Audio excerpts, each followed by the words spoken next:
Il est 7 heures du matin, voici 9 heures que le dépouillement a commencé. On compte toujours dans le nord de l'Écosse, mais les résultats déjà acquis sont suffisamment clairs pour que la responsable du décompte vienne faire une déclaration officielle à Édimbourg.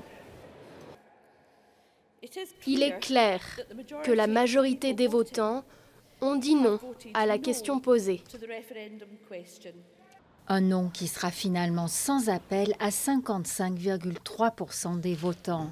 Après des mois d'une campagne intense qui a profondément divisé l'Écosse, le score est finalement beaucoup plus tranché que ne le prévoyaient les sondages. Visiblement déçu, le chef des indépendantistes, Alex Salmond, n'a d'ailleurs même pas attendu l'annonce officielle du résultat pour reconnaître la défaite du Yes.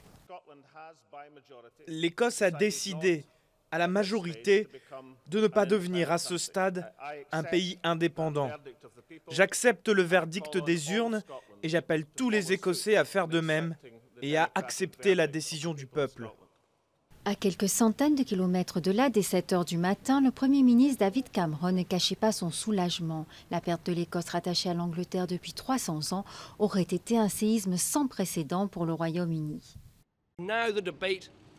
Cette question est maintenant réglée pour une génération, voire toute une vie, comme l'a dit Alex Salmond.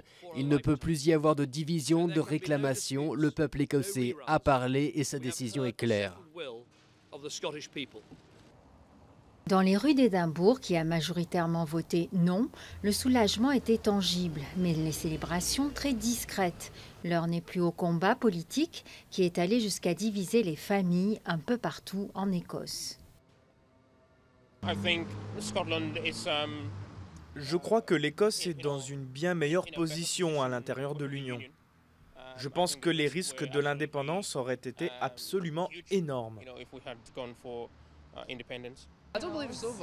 Je ne crois pas que ce soit terminé. Je crois que le changement est inévitable. Le changement va se produire, que ce soit le oui ou le non. L'Écosse va changer. Westminster va changer.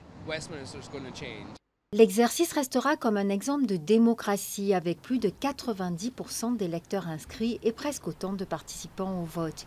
Il laissera des traces sur le pays. Même vaincu par les urnes, le camp indépendantiste a d'ores et déjà obtenu de nouveaux pouvoirs.